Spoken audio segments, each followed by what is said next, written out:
JNP SCZ बद्दल थोडा एखाद प्रेझेंटेशन झालं असेल असं मी करतो. I mean I'll try and speak in both English and Marathi if we have both languages journalists. So JNP port बद्दल तुम्हाला माहिती थोडी खूप असेल की सर्वात जास्त कंटेनर आम्ही हँडल करतो. 6 मिलियन TEUs कंटेनर्स आम्ही मागच्या वर्षी हँडल केलेत.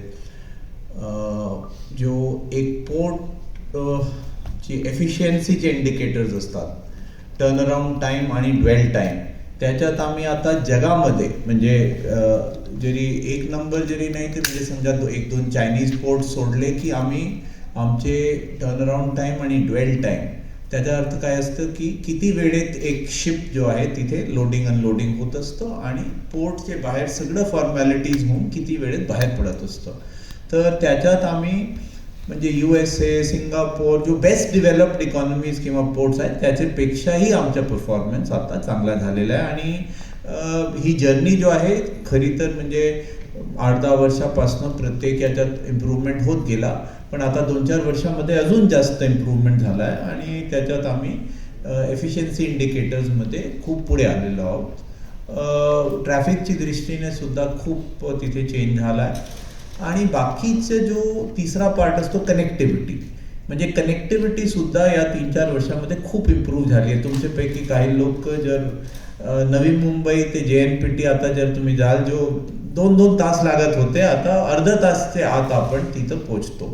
त्याचप्रमाणे रेल्वेची कनेक्टिव्हिटी सुद्धा खूप चांगली झाली आणि डेडिकेटेड फ्रेट कॉरिडॉर 1 वर्षामध्ये जो आहे तो JNPT पर्यंत येईल. 2-3 ठिकाणी आम्ही ड्राय पोर्ट सुद्धा इस्टॅब्लिश केलेत, जालना आणि वर्धामध्ये, आणि आता नाशिकचे ड्राय पोर्ट सुद्धा आम्ही प्लॅन करतोय. ही सर्व ॲक्टिव्हिटीज हाती घेत असताना पोर्ट बेस्ड इंडस्ट्रियलायझेशन व्हावा असे प्रकारची एक संकल्पना आहे. आणि शासनाचा एक सागरमाला नावाचा प्रोग्राम होता किंवा एक फिलॉसॉफी होती ज्याच्यात पोर्ट बेस्ड इंडस्ट्रियलायझेशन करावी. म्हणजे त्याचा अर्थ असा आहे की पोर्टचे जर नजीक किंवा पोर्टचे जवळपास जर इंडस्ट्री असेल तर त्यांची लॉजिस्टिक्स कॉस्टमध्ये खूप मोठा सेव्हिंग होत असतो. जो एक्सपोर्ट ओरिएंटेड युनिट्स आहेत ज्यांना एक्सपोर्ट करायचे आहे, नाहीतर एखाद एक्सपोर्ट करणारा पुण्यावरनं येत असेल की इंदोरवरनं येत असेल, बरेच वेळीस तो 2-2, 3-3 दिवसच्या मार्जिन्स ठेवतो. कशामुळे की माझा वेसल सुटला नाही पाहिजे, म्हणजे तिथपर्यंत जर काय प्रॉब्लेम आला काय असा असला तर म्हणजे मी तुम्हाला एक सिम्प्लिफाय करून सांगतोय.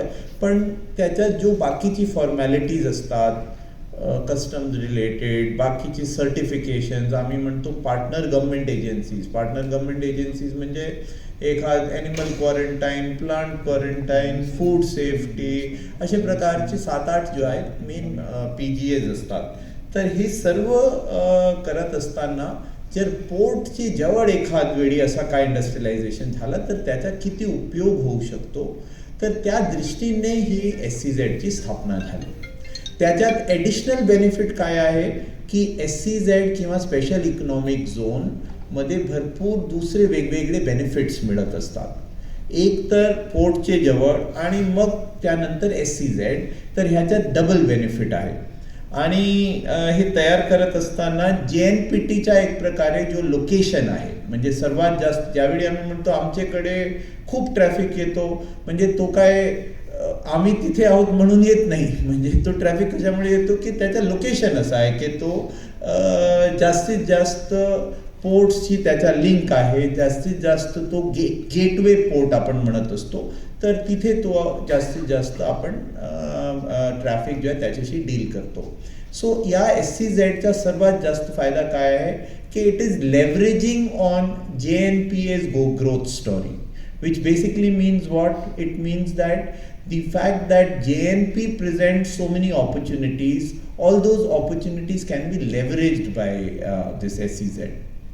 Now this is not such a big huge SCZ, but what we have done is that we have tried to make it a state of the art facility, because इन्फ्रास्ट्रक्चरवर समजा आम्ही 500 कोटी खर्च केले तर त्याच्यात काय झालं की एकदम बेस्ट रोड्स पाणी, रस्ता, वीज आणि most importantly smart infrastructure. So smart infrastructure म्हणजे काय आता की CCTV कॅमेरे तर आपण CCTV तर लावतोच, पण त्याला व्यवस्थित कमांड करून प्रत्येक तुमचे युटिलिटीज, बाकीचे ॲप्लिकेशन, सर्व्हिसेस जे आहेत ते सर्व तुम्ही एखाद तिथे युनिट रन करताय तर तुम्हाला मग तिथे एक ऑफिसला जाण्याची नाही गरज पडली पाहिजे. तुमच्याकडे एखाद ॲपवरनं सगळं म्हणजे पाण्याच्या, विजेच्या याच्या काय तक्रार झाली किंवा एखाद युटिलिटीबद्दल दुसरी काय तक्रार आहे किंवा मला काही चार्जेस भरायचे आहेत,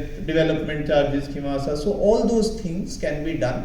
and the best part is again this whole, आपण सिंगल विंडो वगैरे बोलत राहतो आणि मग टिपिकली शासनामध्ये म्हटलं जातं की एक विंडो उघडून आणि मग बाकीचे अजून काही दरवाजे जे आहेत. So this kind of thing we have tried to I am using the word tried to because barring one place where you go to the DC SEEPs because that is the SCZ authority for giving certain permission.